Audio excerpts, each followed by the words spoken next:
When there's a huge amount of pain going through a cow's hoof, the dairymen and farmers jag these cows to try to alleviate that pain. And that is exactly what's happened with this cow.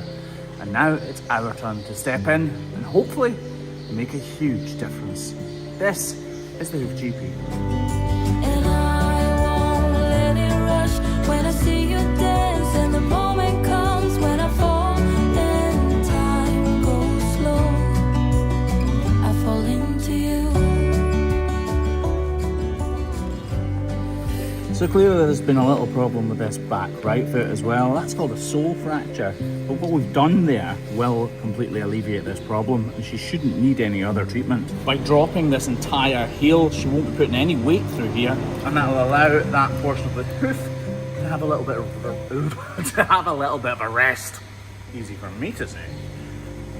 She's not really in for this problem though, is she? She's in for this huge issue on her back left foot. So let's take a look at that.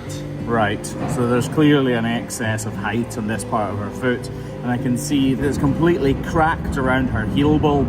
This is what we call the heel bulb. It's softer than the rest of her foot, and this is where the suspensory apparatus and the shock absorption from walking sort of remains in her foot. Every time she steps, that is being insulted, and because it's sore right now, she's avoided using it. Right, let's get this height removed.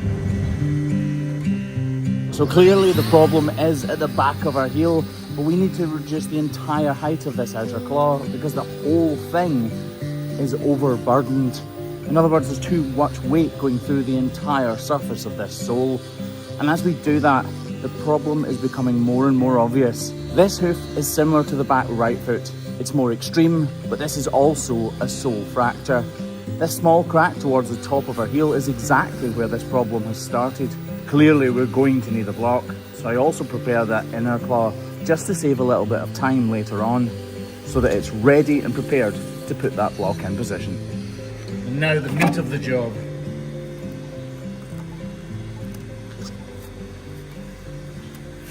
You can see, oh, it's messy. So you can see this sole fracture here. So this hoof horn is really hard, listen.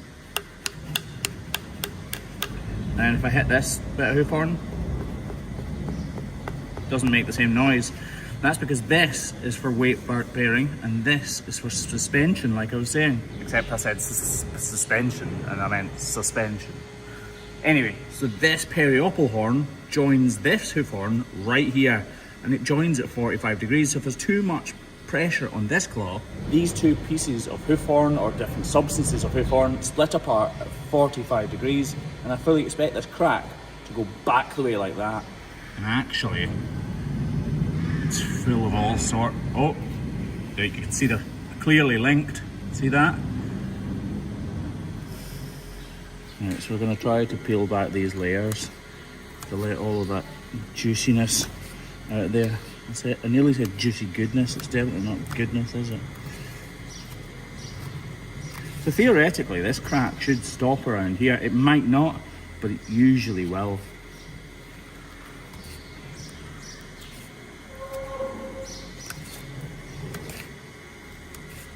Oh, it's maybe delaminated a little bit more actually. Ooh, that is pungent.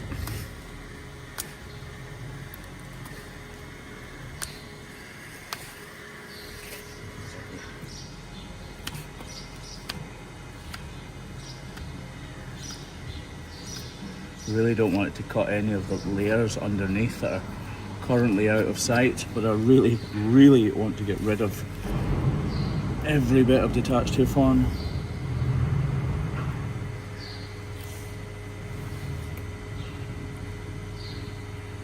Looks to be some kind of cavity under there.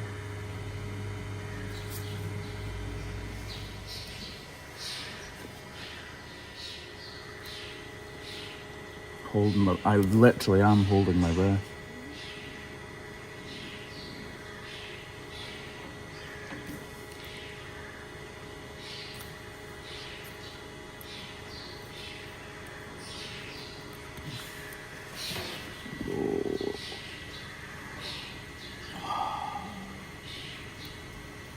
No wonder she's so sore.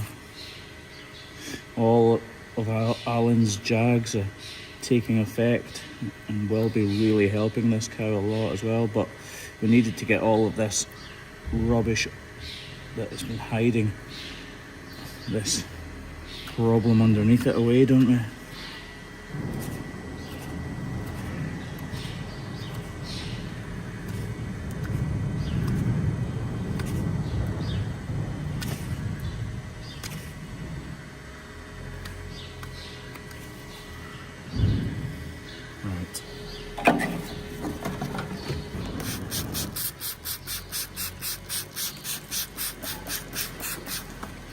Right, we've still got some more hoof horn to get away from there, but we are getting closer, so we're going to get this block on here right now, like that. Right, you can all clearly see that this issue goes underneath here. If I get the hook on my knife, you should be able to see that it's not attached. But it is very, very flexible horn. So again, with the sawing action, grab it with my fingers, prise it up, and then just slice away gently. Same again here, different thought.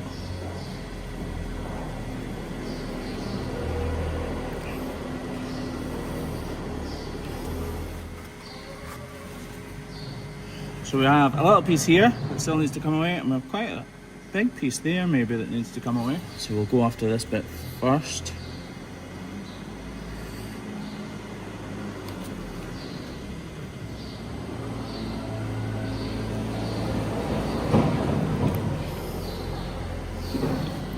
Really trying to look at this hoof and understand if I've got enough hoof horn away from that piece that is detached. But I think there's just this little bit extra in here that I could get. It's just not the easiest at all, and I do not want to make a mistake.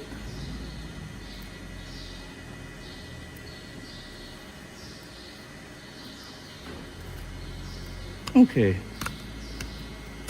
Okay. So that was that piece dealt with. Now this little piece.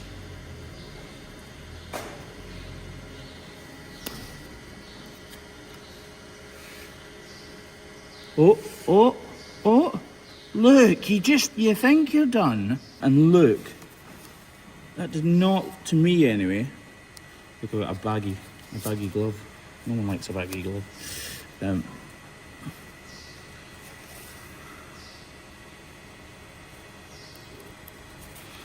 So that tells me this needs to come away as well. So I can...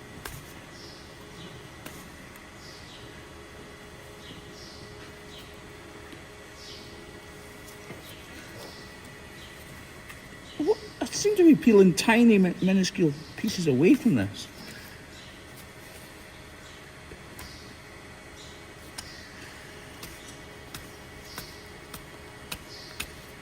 Okay, I think that's us. Yeah, I'm happy with that now. Right, let's get it cleaned up.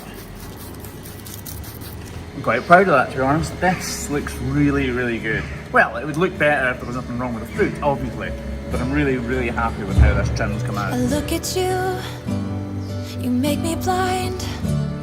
Why do you have to be so beautiful all the time? I know I can't. This should heal up pretty easily, to be honest. When there's no real amount of fluid coming out of something like that, and you manage to get it as clean and tidy as that, then you stand the best chance in the world of it healing first time. Plus these cows are outside, so this will stay pretty clean as well, which is a massive, massive bonus. There is one elephant in the room that we haven't addressed yet though. Or should I say tusk? It's the size of that! It's a big one. No, I'm not holding it like that. It's a big one though. They will not become lame on these dew claws, but clearly them overhanging and being huge like this attracts dirt and manure, which then encourages the growth and infection of digital dermatitis. So trimming them back like this when they're overgrown is really important. They can also get caught or smacked off things, and they can become sore. So whenever we see largely overgrown dew claws, we always trim them back as far as we can. Lovely. So many times I wanted to put my arms around you just to be close to you. And in my head Ignoring the code brown on the way out of the crush, she clearly isn't walking fantastically. But then again, it can't be expected. She has an open sore on her hoof, and she's a heavy animal. It's going to cause some pain, some discomfort, but hopefully the block starts to take effect and she becomes more comfortable over the next few days. She's lean, by the way, because she's lame. Lame cows become lean, but also the other way around is true. If a cow is too lean, she has a smaller and thinner digital cushion in her foot. So in other words, a smaller insole like in your shoe, and that bone hurts her corium even more. So lean cows become lame, and lame cows become lean, just like she has.